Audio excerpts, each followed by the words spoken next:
आज के इस वीडियो में हम बात करने वाले हैं फेमस एक्टर राजेश खन्ना के बारे में।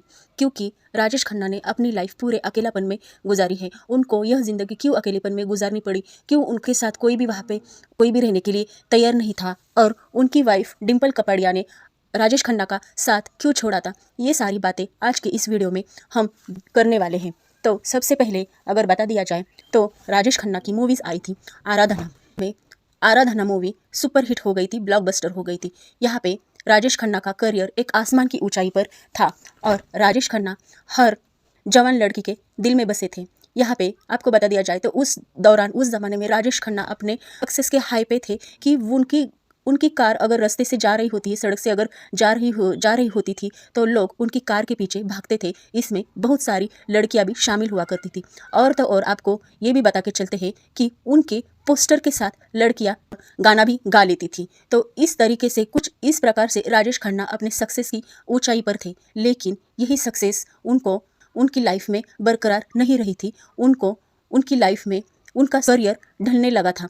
कुछ दिन के बाद ऐसा क्या हुआ था, आराधना फिल्म के बाद, आराधना मूवी के सुपरहिट होने के बाद राजेश खन्ना जिस रास्ते से हर रोज़ गुजरते थे, तो वहाँ पे एक बंगला था। वो कुछ भारी अंदाज में कुछ ऐसे तरीके से था कि जैसे कि मानो वहाँ पे महल हो। हर कोई यहाँ इस बंगले को देखना चाहता था। इतना इतना खूबसूरत ये बंगला था।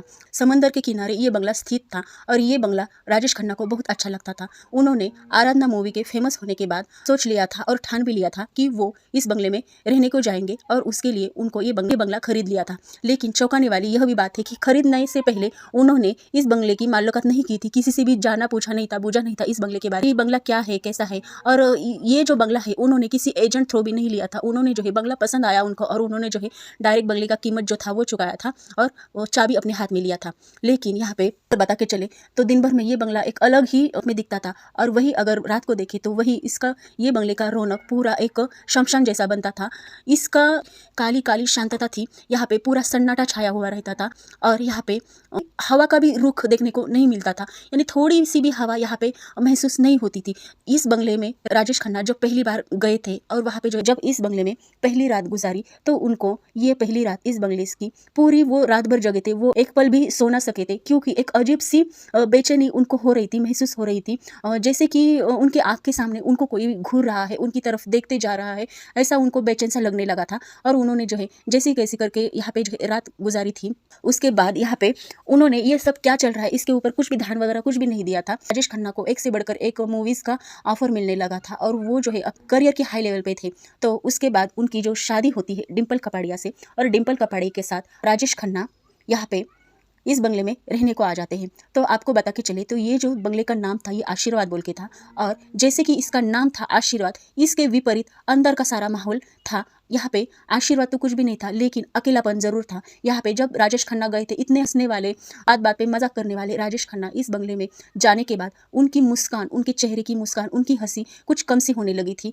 और मानो कि वो कुछ बताना चाहते हैं लेकिन बता नहीं सकते थे उनके साथ एक्चुअल क्या हो रहा है। अगर आपको बता के चले तो डिम्पल कपाड़िया के साथ उनकी जब शादी हुई थी, तो शादी के कुछ दिन अच्छे गुजर जाने के बाद डिम्पल कपाड़िया को वहाँ पे बेचैनी सी भी महसूस होती थी। तो इसलिए जो है उन्होंने ये घर छोड़ने का फैसला किया। लेकिन उसके पहले राजेश खन्ना और डिम्पल कपाड़िया के बीच बहुत सारे झगड़े भी होते थे, मनमुटाव भी होता रहता था। तो ये सारी चीज़ों से तंग आकर डिम्पल कपाड़िया ने वहाँ से चलने का फैसला लिया, आशीर्वाद से चलने का फैसला लिया, और डिम्पल कपाड़िया ने अपने करियर पे पूरा ध्यान फोकस किया। कपाड़िया चले जाने के बाद, उनको छोड़ने के बाद राजेश खन्ना सिर्फ अकेले इस बंगले में रहा करते थे।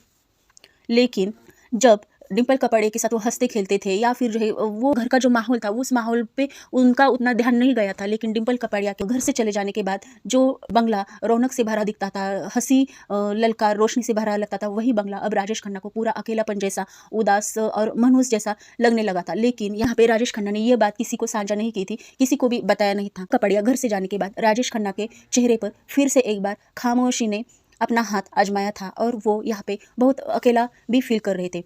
तो आपको आगे चल के बता दे तो राजेश खन्ना बहुत चुपचाप ही रहने लगे थे, और उनका ये जो मायूसी था, उनका ये जो अकेलापन था, वो दिन ब दिन बढ़ता ही जा रहा था। जैसे कि ये बंगला उनको निगल रहा हो। और ये बात जो है राजेश खन्ना ने अपने एक फ्रेंड से भी कह डाली थी कि वो बंगले में कुछ तो है जो मुझे निगल जाएगा, ये बंगला जो है मुझे निगल जाएगा, ऐसा बात कहा था। हंसते हंसते ये बात उन्होंने कही थी। और इसके बाद जो वो कह रहे हैं उनके बात में एक अलग सी सच्चाई भी थी, लेकिन आगे चल के राजेश खन्ना ने इस बात पे कोई भी जोर नहीं दिया था और किसी से भी कुछ नहीं कहा। अगर आपको बता के चले, पपड़िया घर से जाने के बाद ये बंगला राजेश खन्ना शूटिंग के लिए भी इस्तेमाल कर रहे थे। जो कुछ भी अदर हीरो हीरोइंस का शूट जो था वो इस बंगले में भी चलता था। कुछ एक्टर्स वगैरह यहाँ पे आते जाते रहते थे। तो एक बार ऐसे ही संजय दत्त अपने फ्रेंड्स के साथ यहाँ पे इस बंगले में एक रात के लिए रुके थे राजेश खन्ना के साथ। आपको बता के चले तो संजय दत्त को भी ऐसा फील हो गया था कि मानो कि वो वहाँ पे एक रात के लिए रुके थे, लेकिन अंदर का सन्नाटा, अंदर की खामोशी देखकर संजय दत्त को भी कुछ अलग सा यहाँ पे महसूस हो गया था। और ऐसे मानो कि यहाँ पे सांसों की सुस्कियाँ भी कोई ले रहा है, ऐसा उनको फील हो रहा था। और इसके साथ साथ जो है अगर हवा अंदर कुछ भी नहीं है, लेकिन दरवाजे यहाँ पे अपने आप बंद हो जाते थे और खुल रहे थे, या फिर जो है जगह से अपनी जगह से हिल रहे थे, ऐसा भी संजय दत्त को फील हुआ। लेकिन उन्होंने इस बात का जिक्र कहीं पे भी नहीं किया। और दूसरे दिन संजय दत्त यहाँ से निकल गए थे अपने फ्रेंड्स के साथ। लेकिन यहाँ पे उनकी एक फ्रेंड में से एक जो फ्रेंड था, उनको भी ये सेम संजय दत्त को जैसे फीलिंग हुआ था, सेम वैसे ही फीलिंग उनकी फ्रेंड्स को भी हुआ था। और उनकी फ्रेंड ने संजय दत्त को ये बात भी बता दी थी कि यार मुझे तो ऐसा ऐसा फील हो गया है। तो संजय दत्त इसके बारे में कुछ भी नहीं बोले थे। लेकिन आपको बता के चले तो संजय दत्त उसके बाद इस बंगले में कभी भी उन्होंने पाँव नहीं रखा। लेकिन संजय दत्त का अगर लाइफ देखे तो आपको पता ही होगा कि उन्होंने जो है अपनी लाइफ में संजय दत्त को भी बहुत सारा स्ट्रगल करना पड़ा था। तो ऐसे ही संजय दत्त ने भी इस बंगले को एक्सपीरियंस किया था। इस बंगले में जैसे कि राजेश खन्ना रहते थे, तो राजेश खन्ना की पहले कुछ मूवीज़ बहुत अच्छी चलती थी, लेकिन उसके बाद उनकी राजेश खन्ना एक के बाद एक मूवीज़ फ्लॉप होने लगी थी। और यहाँ पे फ्लॉप होने के साथ साथ उनको फिल्म इंडस्ट्री में कुछ भी काम वगैरह आसानी से नहीं मिल पा रहा था। राजेश खन्ना अपने एक स्ट्रगल के साथ यहाँ पे फिल्म इंडस्ट्री में काम कर रहे थे, सर्वाइव कर रहे थे। लेकिन जैसे कहते हैं ना कि चमकते सूरज का उजाला हर तरफ होता है, और ये उजाला हर कोई देख पाता है, लेकिन चमकता सूरज होता है फिर भी अगर उसका उजाला नहीं होता है तो लोगों का कहना शुरू हो जाता है कि उम्र के साथ साथ तो बॉलीवुड में होना ही है। जब तक मतलब जवानी है तब तक बॉलीवुड में अपना नाम कर सकते हो, अगर एक बार उम्र ढल जाती है तो उसके बाद जो बॉलीवुड में कोई भी पूछता नहीं। लेकिन ऐसी कुछ बात नहीं है, क्योंकि अगर हम देखते हैं तो अमिताभ बच्चन जो है अभी भी नौजवान के दिलों पे राज करते हैं और उनसे सीख भी लेते हैं। लेकिन राजेश खन्ना के साथ ऐसी बात नहीं हुई थी। उनकी एक से बढ़कर एक जो सारी मूवीज थी वो फ्लॉप हो जाती थी और उनको काम मिलना कम हो गया था। अगर आगे चल के एक और बात बता दें, फिल्म की शूटिंग के लिए अमृता सिंह इस बंगले में आई थी। इस बंगले में जैसे कि अमृता सिंह ने कदम रखा तो यहाँ पे जो है उनको कुछ अलग सा महसूस हो गया। जो उनके डायलॉग थे शूटिंग के टाइम, वो डायलॉग ही कहना भूल गई थी। ना जाने ऐसी कुछ उनको अचानक बेचैनी सा महसूस होने लगा था। उसके साथ साथ उनके चेहरे पे पूरा डर जैसा भी था, और वो जो है अंदर ही अंदर ऐसा डर रही थी अमृता सिंह शूटिंग करने के टाइम। जैसे तैसे करके उनका जब शूटिंग कंप्लीट हो गया था तो अमृता सिंह ने सारे स्टाफ है उनको बाहर जाने के लिए कहा था, और पूरी तैयार होने के बाद झट से वहां से अमृता सिंह निकली थी। और बाहर आने के बाद उसने कहा था कि यार ये जो बंगला है ये बातें करता है और इसकी बातें जो है अच्छी नहीं है, ये अच्छी तरीके से बातें नहीं करता है, ऐसा अमृता सिंह ने कहा था। और अमृता सिंह ने फिर इस बंगले में एक बार भी कदम नहीं रखा। अगर आपको बता के चले तो अमृता सिंह ने ये जो सारे वर्ड्स अपने मुंह से जो निकाले थे वो एकदम से निकाले थे। मतलब जो है कुछ सोचा वगैरह नहीं था कि क्या बोलना है क्या नहीं, मतलब डायलॉग ये नहीं था, उनके ये जो वर्ड्स थे ये रियल में थे। तो यहाँ पे कुछ दिनों के बाद रेखा जी भी यहाँ पे आई थी। और अमृता सिंह के बारे में भी अगर बता दिया जाए तो अमृता सिंह की भी करियर यहाँ से ढलने लगा था और उनको बहुत कम फिल्में मिलना शुरू हो गया था। उसके बाद जो है रेखा जी ने भी यहाँ पे अपना एक्सपीरियंस किया था कि इस बंगले में रेखा जी भी एक बार आई थी और वह यहाँ पे एक पूजा हो रही थी, होम हवन का ऐसा कुछ चल रहा था। लेकिन अचानक ही पूजा करते समय यहाँ पे सारे दिए थे वो बुझ गए थे। सारे जो लोग थे वो पूरे की पूरा डर गए थे। रेखा भी अंदर ही अंदर पूरा डर गई थी। उसने भी ऐसा कुछ महसूस किया था कि ये जो बंगले, इस बंगले में कोई तो कोई है जो अपने आप को दिखाता नहीं है लेकिन महसूस जरूर कराता है। रेखा ने ये एक्सपीरियंस किया और इसके बाद जो है वो वहाँ से लौटी थी। लेकिन इस बंगले के बारे में वो बात करना टालती थी, किसी से भी बात नहीं करती थी। एक्चुअल ये बंगले का जो उसका एक्सपीरियंस था वो किसी से भी नहीं कहती थी।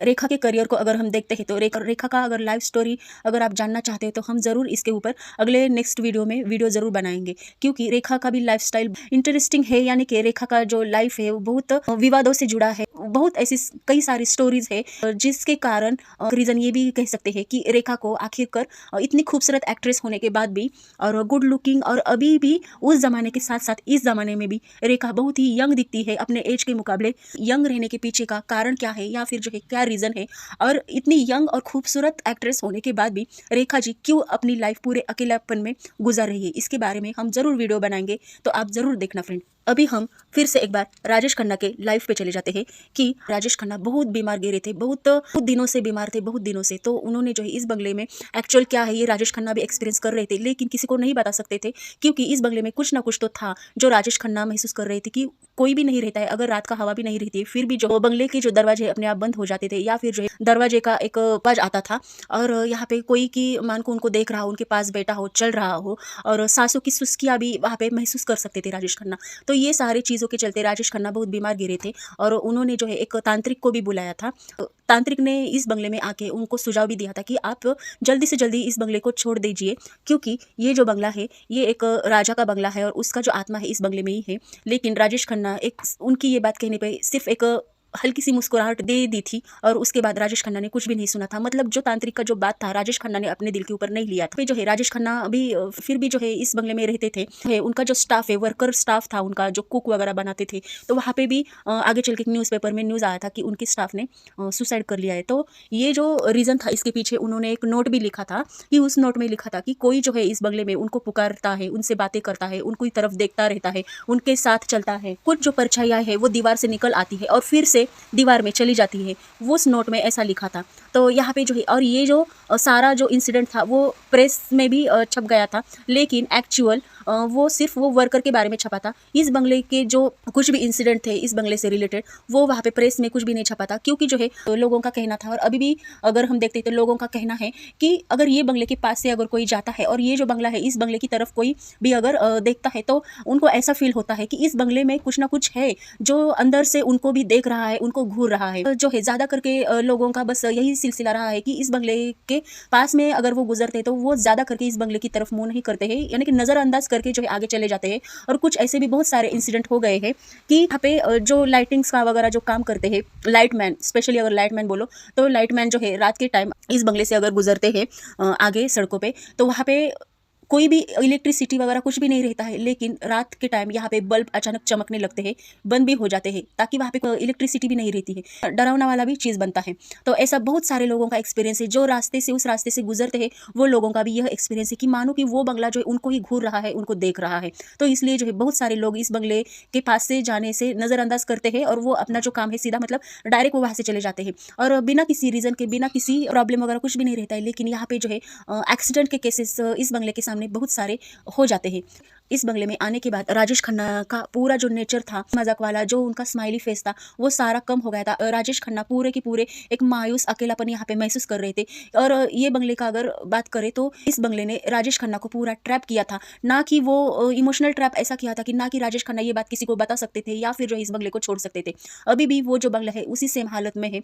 लेकिन अगर आपको बता के चले तो राजेश खन्ना के सारी चीज़ें जो महसूस करने के बाद उन्होंने उनके फ्रेंड से ये बात कही थी कि वो जो बंगला है उनको एक दिन निगल लेगा, और उनका आखिरी शब्द भी यही था राजेश खन्ना का, ये जो बंगला है उनको निगल लेगा। और उनका ये जो सेंटेंस था, वर्ड था, वो सच में साबित भी हो गया, क्योंकि अपने लाइफ के कुछ आखिरी दिन गुजारने के लिए राजेश खन्ना उसी बंगले में थे, और वो जो है अपने रिलेटिव्स को या फिर दोस्तों को ऐसी मांग भी कर रहे थे कि मुझे यहाँ से ले जाओ, मुझे यहाँ पे नहीं रहना है, ये बंगला उनको निगल सकता है, निगल जाएगा, ऐसे वो लोगों से कहा करते थे, अपने फ्रेंड से, अपने रिलेटिव से कहा करते थे। लेकिन उनका जो बात है वो आखिर में सच साबित हुआ। उन्होंने अपने बेडरूम में समंदर के किनारे बेडरूम की खिड़की के पास अपना दम छोड़ दिया था। और राजेश खन्ना के निधन के बाद इस बंगले का मालिकाना हक जो था वो रिंकल और ट्विंकल खन्ना को मिला था, लेकिन सिर्फ ये जो हक है ये उनके साइन के साथ कागज पे ही है। इस बंगले में वो दोनों भी कभी नहीं गई। और की बात यह भी है कि राजेश खन्ना के निधन के बाद उनकी जो जमाई है अक्षय कुमार ने ये जो बंगला है रिनोवेट करने का सोच लिया था, और अच्छा से जो है वो रिनोवेट करेंगे ऐसा उन्होंने सोच कर इस बंगले का तोड़फोड़ वगैरह सब शुरू किया था। मशीनरी वगैरह सब बुलाया था, ब्रेकर्स वालों को, सारे जो वर्कर्स लोग थे उनको भी बुलाया था। यहाँ पे जैसे कि मतलब लोग आ गए और ये जो काम है उन्होंने शुरू किया, तो कुछ दिनों के बाद कोई ना कोई जो मजदूर था वो बीमार होता था, और वो जो है उनकी बीमारी ज़्यादा देर तक, ज़्यादा दिन तक भी चलती थी। और बता के चले तो जो मशीनरी वगैरह था तो उसमें भी कुछ बिगाड़, तांत्रिक बिगाड़ वगैरह हो जाता था, वो मशीनरी भी नहीं चल पाती थी ठीक से। ऐसे कोई ना कोई यहाँ पे जो है परेशानी उनको होती थी। तो ऐसी बहुत सारी कठिनाइयाँ और परेशानियाँ यहाँ पे होने लगी थी, और उसके बाद जो है अक्षय कुमार ने ये बंगले का काम रिनोवेट करने का वो पूरा के पूरा रोका था। जो बंगला जिस स्थिति में है अभी भी वही स्थिति में वो है। फिल्मी सितारे वगैरह जो रहते थे वो इस बंगले में आते थे, जाते थे, जश्न पार्टी वगैरह सब करते थे। लेकिन इस बंगले में जो कुछ भी स्टार आया करियर डलने लगा था, और जिन्होंने इस बंगले के बारे में कहना भी पसंद किया, और कुछ ऐसे बहुत सारे जो कलाकार हैं जिन्होंने इस बंगले के बारे में कुछ भी ना कहना पसंद किया है। थी बबीता सिंह यानी करिश्मा कपूर की माँ भी इस बंगले में आई थी, और सिर्फ 15 मिनट रुकने के बाद करिश्मा कपूर की माँ बबीता ने यहाँ से अपने पाँव हटाए थे और वो बंगले से गई थी, और उसको भी सेम यही एक्सपीरियंस हुआ था। उन्होंने भी कहा था कि इस बंगले में कुछ तो है जो खुद को दिखाना नहीं चाहता लेकिन महसूस करना चाहता है। तो ऐसे बहुत सारे इंसिडेंट इस बंगले के साथ हो गए हैं।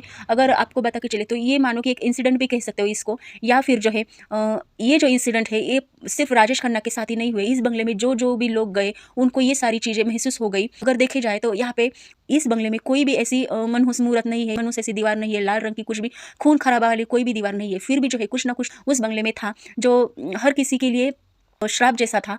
किसी ना किसी रूप में जो है वो उस बंगले में जाने की उनको सज़ा भुगतनी पड़ी थी। किसी को अकेलापन मिला था, किसी का करियर डूब गया था, किसी ने शोहरत गंवाई थी, किसी ने अपनी मानसिक शांति गंवाई थी, किसी ने जो है यहाँ पे खुद को गंवाया था। तो ऐसी बहुत सारी जो चीज़ें हैं इस बंगले के साथ रिलेटेड है, और जो कोई गया है उन्होंने महसूस किया है। क्या ये सिर्फ इत्तेफाक हो सकता है? तो ये सिर्फ इत्तेफाक नहीं है, इसके पीछे कोई ना कोई राज तो ज़रूर है। अभी तो जो है राजेश खन्ना इस दुनिया में नहीं है, लेकिन उनके चले जाने के बाद इस बंगले में कोई भी नहीं रहता है। यहाँ पे जो पहले शूटिंग्स हुआ करती थी, फिल्म्स की मीटिंग्स पार्टीज हुआ करती थी, वो सारी की सारी बंद है। अभी के जो लेटेस्ट कलाकार है वो इस बंगले के बारे में अगर मतलब जानना चाहते कि जो है पुराने actors, famous actor, super hit actor Rajesh Khanna जिनका पूरा लाइफ इस बंगले में गया है, तो उनको भी ऐसे बहुत अट्रैक्शन होता है इस बंगले की ओर, लेकिन वो सिर्फ बोलते हैं, वो बंगले में वो जाना पसंद नहीं करते हैं। राजेश खन्ना के साथ साथ उनकी बहुत सारी यादें उस बंगले से जुड़ी हुई है, और यहाँ पे मतलब अभी मानो कि अगर कोई भी उस बंगले को देखता है तो उनको वहाँ पे राजेश खन्ना की याद आ जाती है, और उनको एक्सपीरियंस भी होता है कि एक अजब सी घुटन या फिर जो है एक अजब सा सन्नाटा वो बंगले के साथ साथ उनको राजेश खन्ना भी याद आते हैं। और इससे जो इस बंगले की हिस्टोरी है वो हर एक पर्सन को वहाँ पे पता है, और वहाँ पे ज़्यादा करके जो लोग रहते हैं वो इस बंगले के पास अगर गुजरे तो वहाँ पे वो नज़रअंदाज करते हैं इस वो बंगले को देखने के लिए। तो ऐसे ही कुछ नई इंटरेस्टिंग जानकारी के लिए आपको मेरे चैनल को सब्सक्राइब करना है फ्रेंड, लाइक करना है, शेयर करना है। तो मिलते हैं फ्रेंड अगले नेक्स्ट वीडियो में नए टॉपिक के साथ। तब तक के लिए बाय बाय फ्रेंड।